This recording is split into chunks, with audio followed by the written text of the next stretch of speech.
Namaste. Welcome to our 14th talk on the Bhagavad Gita. I do apologize for the fact that I have managed to stumble a bit in speaking or have to cough, sneeze, take a drink of water, but that is a sign that it's all completely unrehearsed. You got me just as I am. uh, all right. Now, we've been talking about duty and the dangers of not doing that, which is, again, truly in accordance with your inner makeup. So, Arjuna asked Krishna, what is it that makes a man do wrong? The word is papa or papam, and there's what's called punya. It means merit. Papa is demerit. Papa also kind of has a connotation of darkness, obscurity, and they often, here in Prabhupada's translation, he uses the word evil. Demerit is a better word than evil. You could call it sin. If by sin you mean it in the real biblical meaning, I expect you to expect me to cite the Bible, but you see, where in the Bible, in the New Testament, it says sin, the word is amartano, which simply means to fall short of the mark, to fail somewhat or come short. Shortcoming is a very good term for it. It doesn't mean to anger God and be evil and terrible, but it means to not come right up to the level where you should be. So all of us are sinners if we're not utterly self-realized. So anyway, Krishna, what is it that makes a man do wrong, even against his own will? And people do that. People know something is bad and they don't want to do it, and yet they feel they're forced to do it. It's terrible. And I've seen people in that dilemma, and they deserve sympathy, actually. So, what is it that we know what's the right thing to do, but something keeps pushing us, or along with it, we feel drawn to that thing which is not good for us? So, it's in our own head, in our own even subconscious mind. So, what is it that does that? Both pulls and pushes us under compulsion, as it were. Of course, think of people who are addicts. I think hardly anyone in the world deserves any more pity or mercy, compassion than an addict, because they can't help themselves any longer. At one time they could, but they fed the beast. They let it get strong. And then now, instead of them rattling the beast chain, the beast rattles their chain, and they've got to go wherever the beast drags them. That's a terrible thing. And they deserve our sympathy. And unfortunately, usually there's nothing you can do for them. However, all right. So Krishna answers what that is. What is that terrible thing? It's not the devil. It's not, oh, evil spirits tempting me. And it isn't even bad people, though people have acquaintances or friends that don't have a good moral character, and they do say, hey, let's go out and let's get some beers, and blah, blah, blah, blah. And they say, oh, well, they did it. That's a lie, too. It all comes from inside themselves. This is what every indulgent mother whose neglect as a mother is no doubt the reason her child turned out badly, who gets up in court and says, Judge, it was the bad people, the bad company he fell in with. And in one way, that's true, because she was bad company. She wasn't right. So it is. So he says the rajo-guna has two faces. Here, if you'll be patient a moment, let me look right here so I can look at the Sanskrit. Yes.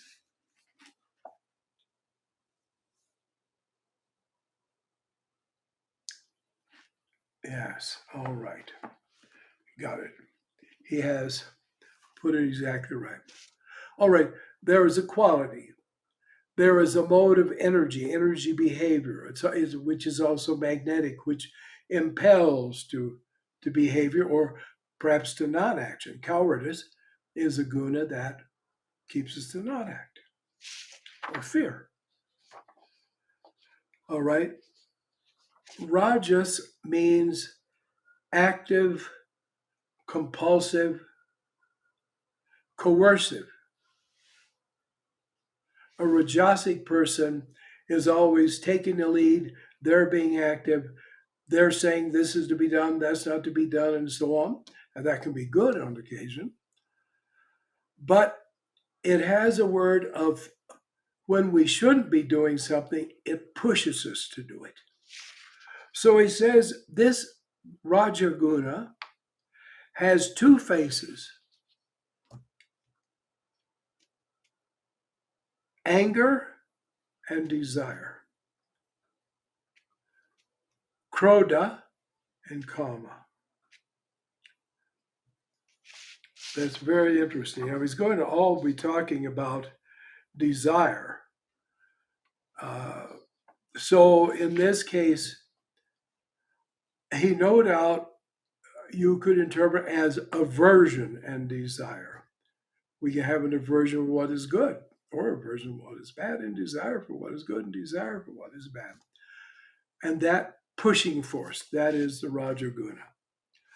The ravenous, in other words, it eats everything up. That's actually what it means in Sanskrit. It means the constantly hungry.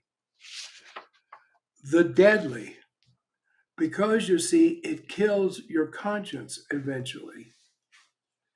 And it certainly kills your awareness. This is what is wrong.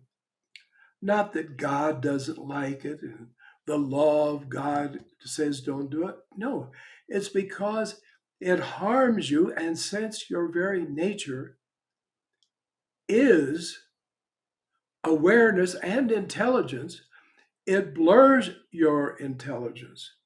It dims your intelligence and dims, therefore, your moral sense. And after a while, people think nothing of it.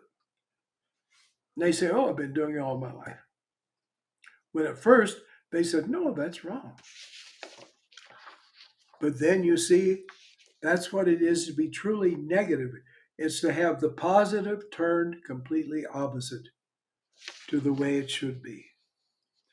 Recognize these. They are your enemies. I don't like it. I don't like it. I don't want it. I don't want it. Well, that should be if you see that somebody's got a gun, you don't want them to shoot you. But you have to be sure that just because you don't like or you do like doesn't mean that it's good sense. And therefore, you need to be objective and say, wait a minute, what am I really going to do with this impulse? Because those are the enemy. You see, the enemy within. I know a man who said once that a wise man said to him, listen, you can have a fortified city and they can hold out against sieges and they can survive being attacked even. But if there's enemy forces inside the walls of the city, then it has no hope. It will fall. So unfortunately, it's what's inside us that often brings about our downfall, that we would like to blame something else. So we must realize these inner impulses, attraction and aversion, they are enemies. when they're uncontrolled. It's like a wild animal. A wild animal can kill you, but when the wild animal is tamed, it may benefit you. A wild horse can kick you and kill you, but when you have the horse tamed, well, you ride the horse, it benefits you. Smoke hides fire. In other words, you don't see the fire, but there's this awful smoke. And of course, you cough, you sneeze, etc. Dust hides the mirror. Of course, he's meaning a lot of dust.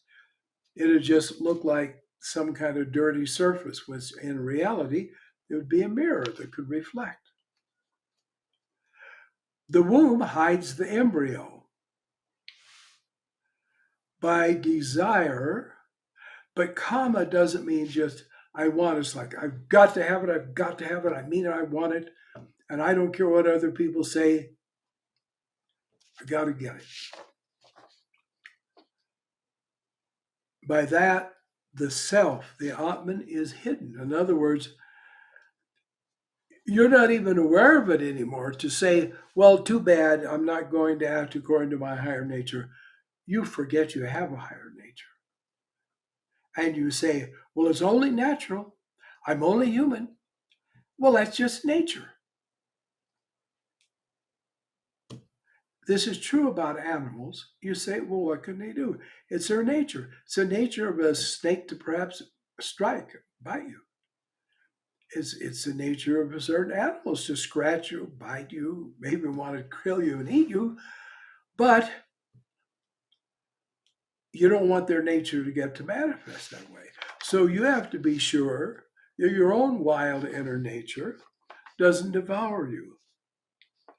So, desire hides the Atman in its hungry flames. That's a good term, hungry flames, because of the smoke, you see. So you lose track of your own true self and your higher self. Well, if you no longer remember who you are and you have spiritual amnesia, where are you going to go from there? By desire, the self is hidden. Desire hides the self in its hungry flames, the wise man's faithful foe. Not faithful in the good sense, meaning that it will be true to its own destructive nature. And you're wise, but that unwise part of you will persist, be faithful, and it is your enemy. But the problem is we identify, you see, with a desire. And we think, well, it's me, it's my nature. And therefore, you won't get rid of it, you won't reject it. You just carry it along with you, and eventually it kills you and it eats you. But nobody can tell that's happened. Unless maybe a person meets you a few years later and they think, well, they're not the person I knew. And I've seen that. I've seen people I knew. I thought these are really spiritual people. They're admirable people. They're worthy of respect. And then the next time I met them, they were utterly degraded. They were the kind of people I wouldn't want to associate with anymore. It's a terrible thing. It's a terrible thing. This rajo-guna. Intellect, that's the intelligence. Senses and mind are fuel to its fire. In other words, you are really helpless if you let it have its way. It will burn you up and you'll just be a husk. You'll just be a heap of ashes. And I don't know your age, but certainly most of us must have seen this happen. People to just turn to nothing, from being perhaps very lively people, very bright people, and very likable people, to just being, oh, yeah, nobody is home anymore. That's the way it seems.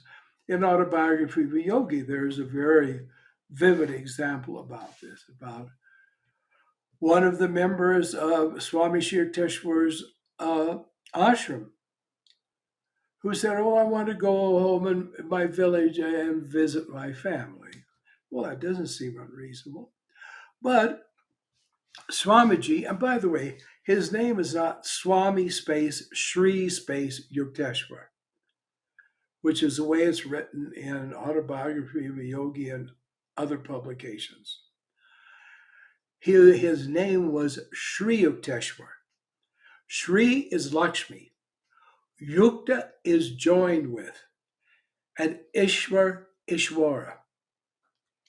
In other words, the God who is one with or joined with Shri, who is Lakshmi. And Lakshmi is the consort, the wife of Vishnu. So Sri Yukteswar is Vishnu. He could have been called uh, Vishnunanda or Vishnudevananda as easily. So it's a little thing, but it does mean something. So, so Sri Yukteswarji said to the young boy, "Don't do it. It's not a good idea." But after all, again, and the family is considered very important in India. So off he went. And then when he comes back, he says, "Gone was this radiant, innocent, spiritual person. And in its place, a dull, unremarkable, commonplace person that was just simply a possessor of a number of bad habits." And so he had to go. It's a terrible picture. And it makes me think of one of the scare hymns we used to have in our church that talks about an awful day is coming and the judgment will be here and the trumpet will sound. And at one point it says, "What an awful picture. To some it will come true. And oh, my brother, sister, will it be I or you?" We should think of that. We see people fall away. We see people get lax. We think, "Well, I'll never do that." Oh, yes, you will. If you expose yourself to danger, definitely it will happen. So, intellect, senses, and mind are fuel to its fire. Thus, it deludes the dweller in the body. That's you. Bewildering his judgment, confusing his judgment. Well, now I don't know what to do, or well, what should I do? And all that. Once having had a very clear idea of what was your duty, what was your obligations, what was the correct thing to do, and now it's, well, you're not so sure, and so on and so on. And then everything falls in a heap, and you're just one of the wrecks by the highway of life. This is the fact. Krishna was the embodiment of mercy. He is an incarnation of Vishnu, the preserver, the merciful, the savior, actually. But God cannot save you. Excuse me, I looked where I'm going to make my mark. I told you it was unrehearsed.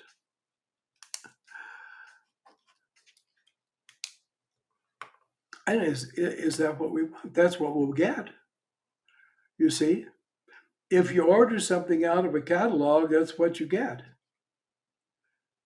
I remember realizing now when I first woke up to the idea of karma, I realized, oh, I understand. If I order a shirt from a catalog, in my days, Montgomery Ward and Sears catalogs had been in the 1940s and previously the way a lot of people got virtually everything. In fact, in the old days, you could order a car through a catalog. My grandfather Burke did. And he ordered a Lincoln car. And so you put in the order, you get it. It's again the echo. So we have to realize we are the masters of our destiny, and we make ourselves the victims of what is not destiny, but what is foolish choice and will. So, on that note, uh, thank you, and we'll see if we can be more cheerful next time.